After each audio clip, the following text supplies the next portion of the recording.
रौरा जितना दिन से सेवा करते है जगत को उतना दिन तो मतलब सोचियो नहीं की जा सकता। और आज भी ऐसे ही आप चमकते हैं फेयर लवली की तरह। भले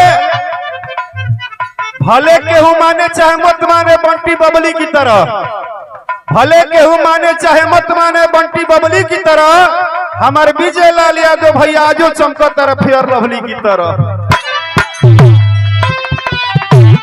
आगे सुनिए,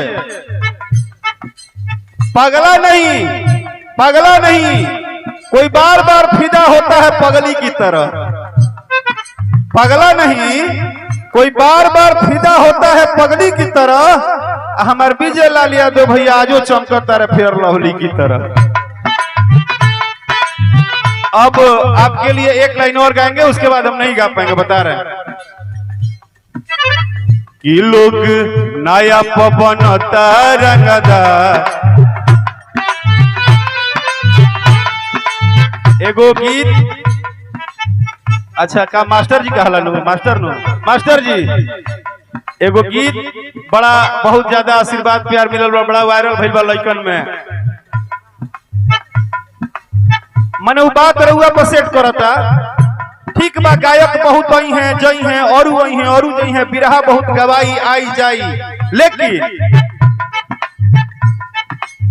परंतु का है सौसे गायक के रंगदार एक ही आजो बड़े बिरहा में कि लोग नया पवन रंगदार, लोग नया पवन रंगदार, रंगदारों के भतार हमें राजा हो। लोग नया पवन रंगदार, जबकि अरे भैया, अरे रुका भाई, रुका भाई, ऐसे रुपया तो हम गिने जाए, जबकि तनी सुर हमारा अलग भाव में। मास्टर साहब हमको बचा लीजिएगा थोड़ा, हम समझ नहीं पा रहे।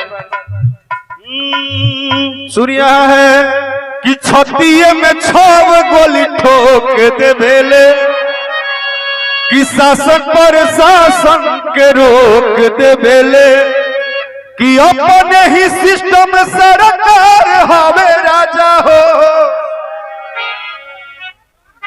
कि अपने ही सिस्टम सरकार हमें राजा हो। कि लोग नया पवन रंगदार, लोग नया पवन रंगदार, रंगदारों के भतार।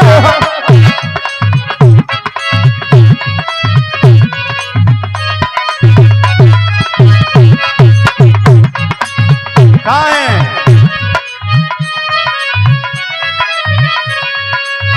कहाँ है कि चरपक दारू और सुनर में हरारू,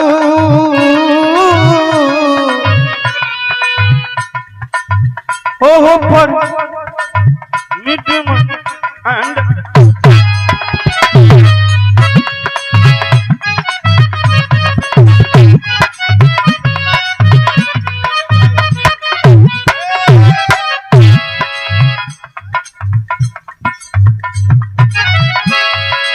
भाईवा खेल रहा है भाई, मजा आ गया। यही बीच में कहे के भाई गोरुबा, ए राजा तनी जाई न बहरिया, ए राजा तनी जाई न बहरिया, टूटा बदन पर मोर, ए राजा तनी जाई न बहरिया।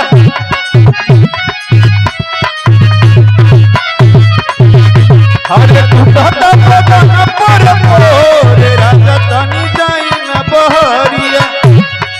अच्छा भैया, अगर मुझे इस अंतरा को गाना होगा तो आपके भाव में कैसे गाएंगे हम? कि हम नया नया गवाना,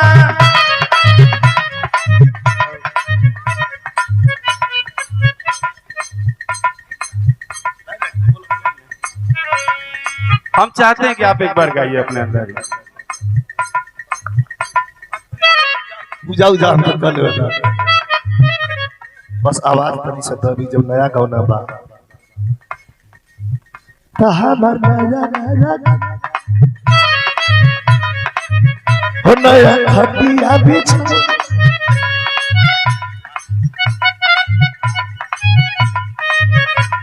कि नया चोली के खोली तू बनवल खेलवाना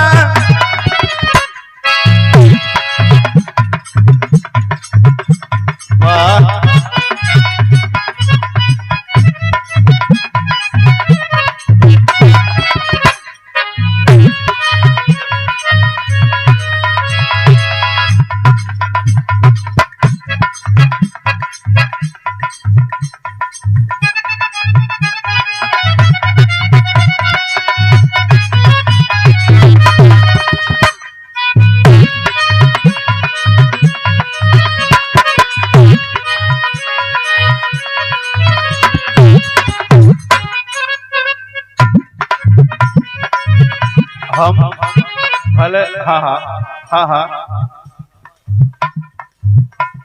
ये जे जितना भी हमारा टीम लोग कार्यक्रम हमारा जीवन में इतना अद्भुत हम लोक संगीत के मजा ना देखल रहे।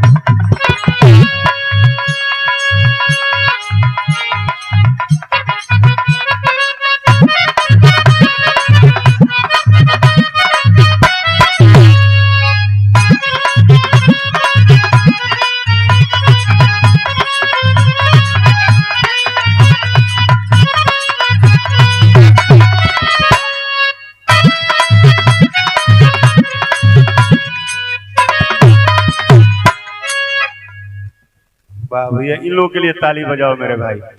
हमनी के तो गीत संगीत करे लेकिन हई आनंद जन बा भैया।